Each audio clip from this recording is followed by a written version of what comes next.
Thanks, Juan Pablo, for the presentation.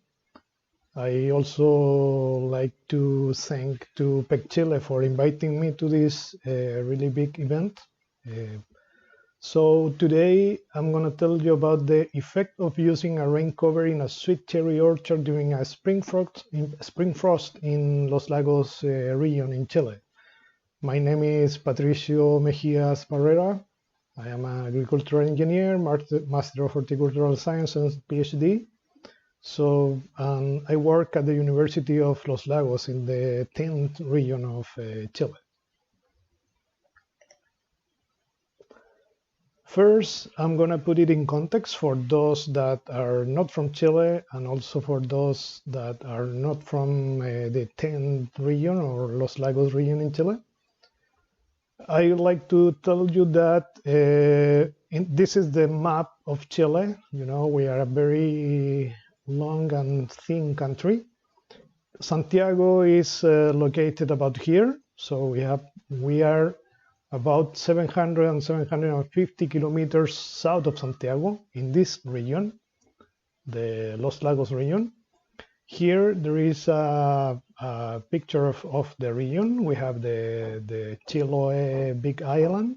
This is the south part of the region, but we are located here.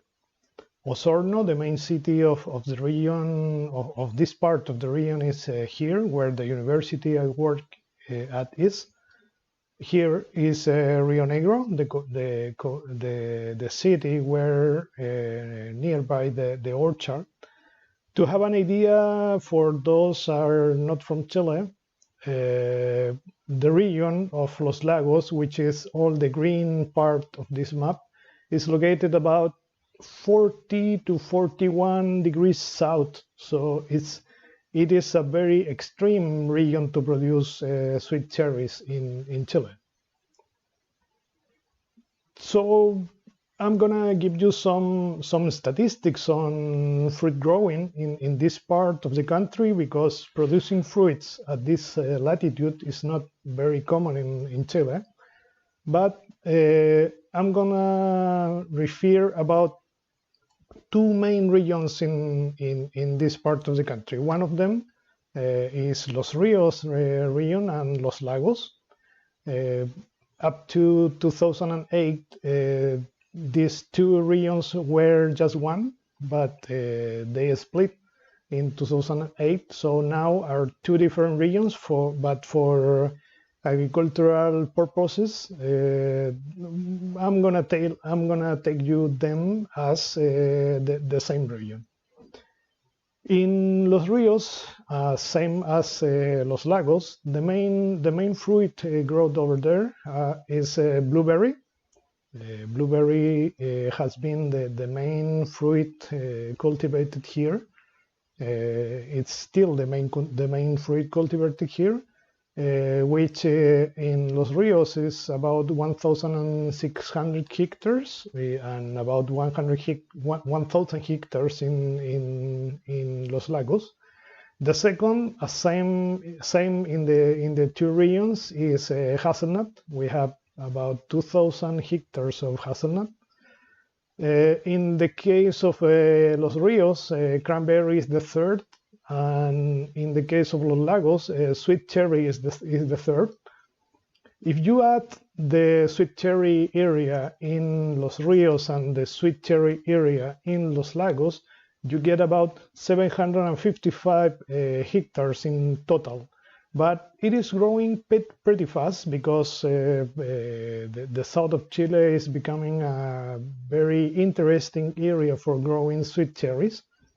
Then you have another other list of fruits, like chestnut, raspberry, red currants, walnut, same in both regions. But coming back to the statistics on sweet cherries, I can tell you that, for example, Los Ríos is growing the area planted with sweet cherry pretty fast, same as Los Lagos. For example, in 2012, the total area planted with sweet cherries was 28 hectares. This decreased to 21 in 2016, but as you see here, the area planted with sweet cherries in 2019 it's 232 hectares, which represents 1000% of growing. So it is one of the crops that are growing pretty fast in this country.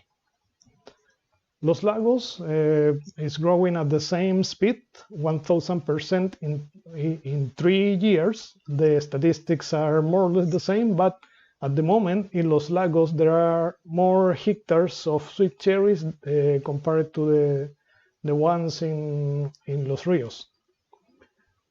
I forgot to say that although we are growing pretty fast, still the area with sweet cherries in Los Ríos represent the 0.65% of Chile, and the one in Los Lagos represent 1.4% of the total area in the country, which is about 39,000 hectares in total. Why this part of the country is growing pretty fast in sweet cherries is because we have enough chill hours to grow sweet cherries. For example, it is a record of the chill hours accumulated in 10 seasons. La Unión is an important city of the region of Los Ríos. Osorno is probably the center, the city of which is in the center of the sweet cherry growing area, and Puranque is another interesting city located a bit south of Osorno, but it's an important center for producing sweet cherries in this area. All of them accumulate more than 1,000 chill hours during the winter, about 1,500 on average, which is enough to grow sweet cherries over here. You know, another important factor to produce sweet cherries are the growing degree days, based on 10 degrees Celsius. It is the accumulation outside, so not under the covers that are usually used here. The accumulation of the growing degree days, it's about 1,000, a bit less than 1,000 per season, which at the moment is enough to grow sweet cherries here, because you know the covers are making a greenhouse effect, increasing the growing degree days under the covers. We harvest about 17 bricks about mid-January, which is enough for the sweet cherry industry to ship the sweet cherries to China on time. Now I'm gonna tell you about the specific study we are running in an orchard in Rio Negro in Los Lagos region. We are investigating, or we are studying another research in that orchard, but casually we got a frost event on the 3rd of October this year. So we separated that set of data and we started to analyze what happened during a frost event in this part of the country. So I'm gonna present you now the dynamic of the temperatures and relative humidity and dew point during a spring frost in a sweet cherry orchard in Rio Negro, Chile, to show you what happened during that night, which fortunately was not that bad, but allowed us to investigate what happened with these parameters during event that is likely to happen in the future. So for us, it was a very good chance to study this stuff. To have an overview of the orchard, I can say that it is a 5 years old sweet cherry orchard. Regina is the main variety. Regina is in general the main variety growth over here. Most of the orchards are planted on Gisela 6 rootstock, which is also very, very common. We have temperatures and relative humidity data loggers, which were set up for another experiment. We are measuring some plant physiology parameters, also measuring some fruit firmness. But as I said before, we have this data logger set up since September. So during the frost event I'm showing now, these data loggers were set up and registering temperatures. These temperatures and relative humidity and the dew point were recorded at 15 minutes intervals. All parameters were registered outside. So from now, I'm going to refer to outside, to the environment, the natural environment, without any intervention. And inside, I'm going to refer to the one under the cover, which is the microclimate induced by the covers doing this greenhouse effect. As I said previously, the spring frost was on the 3rd of October in 2020. I started to register the temperatures, the relative humidity, and the dew point at midnight, and stopped at 9 a.m. First of all, in this part of the country, I have to say, is not. It's very common to have a spring frost in October, as it was, but also it's pretty common to have a spring frost in September. The phenological stages in this part starts about mid-September in some parts, late September in the cooler parts of the region, but I can say that the number of spring frosts per month, except for 2013, which was extraordinarily high in September, usually it's pretty common to get about 3 or 4 frost events during September. But it's less common to have some frost events during October, as it was. It's common to get 1, 2, maybe 3 frost events during October. But the important part is that all the orchards in this region are physiologically active during October, so it's pretty dangerous to have a frost event during October. the temperatures outside and inside were very different during the frost event. Mainly, I can show you here with the blue squares, the temperature inside the cover was always higher than the one outside the cover in the natural environment.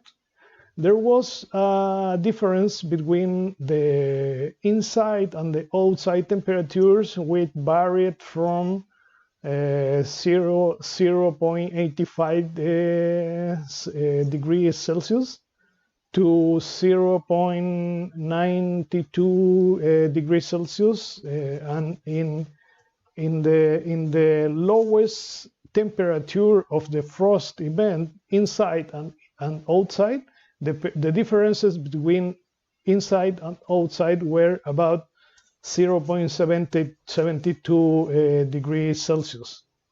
As I said, the temperature inside was always higher, was never the opposite. The frost event lasted for about 5 hours, which in the case of the temperature outside started to be below zero about 2:45 a.m. Started at that time, decreased up to a point in which about 7:30 a.m. reached the lowest point outside, which was 1.47 degrees. In the case of the microclimate inside, the frost started to be below zero about an hour and 55 minutes, about which is very good in terms of potential damage to the green tissues. Remained being zero for about 45 minutes, and then started to decrease below zero, but it was below zero about 3 hours and a half, which was much shorter than the same temperatures outside. In both cases, started to be above zero about 7:45, 8 a.m., and then all the time was above zero. The important part of this was the differences between the outside and inside, which in this case, in which the temperature didn't reach a really low temperature enough to cause damage to the green tissues, was the cover was enough to control the decrease of the temperature. Otherwise, maybe we are talking about the several damages of the orchard, but it wasn't the case. The data loggers were also able to measure relative humidity outside and inside, which didn't vary much between compared the relative humidity inside and outside. We started about midnight with 70 to 75% of relative humidity. It started to go up to about 90%, which is very common in this area. In September and October, we didn't have less than 70% of relative humidity normally. So those values of 70 or 75% at midnight are not very rare. The temperature outside the relative humidity outside and inside was pretty much the same. So they didn't show some differences between them. when we evaluated the dew point outside and inside, as the relative humidity was remained more or less the same, the only differences were related to the higher temperature inside compared to the one outside. So the dew point inside was always higher as the temperature was between the environment outside and inside. The differences are more or less the same as the ones for the temperature, and but the difference was that the dew point in this case started to be below zero, and it was below zero all the time, and started to be higher than zero pretty late in that morning, starting about 8:45 a.m. When we to make it easier to understand, I repeat the temperatures outside in the red circles, and inside the temperatures in the blue squares. As you see here, the temperature outside was always or most of the time lower than the one inside. Same behavior was registered for the dew point, which was lower all the time outside compared to the dew point inside. It is just a comparison between the temperature and dew point outside with the one inside, just to visually compare them. Alberto's et al. In 2018, with information adapted from Ballard in 1981 and 1997, proposed some critical temperatures according to the phenological stage of the sweet cherry. So they proposed temperatures causing 10% and 90% of damage in sweet cherries. As you remember, I told you this orchard in particular during this frost event was about this, between tight cluster and first white, or the balloon stage, where the critical temperatures for 10% of damage is -3.3, and for 90% of damage is -8.3. And in the balloon stage, almost the phenological stage we were at that moment, it's -2.8 for 10% of damage, and a bit higher, which is -4.4 degrees for 90% of damage.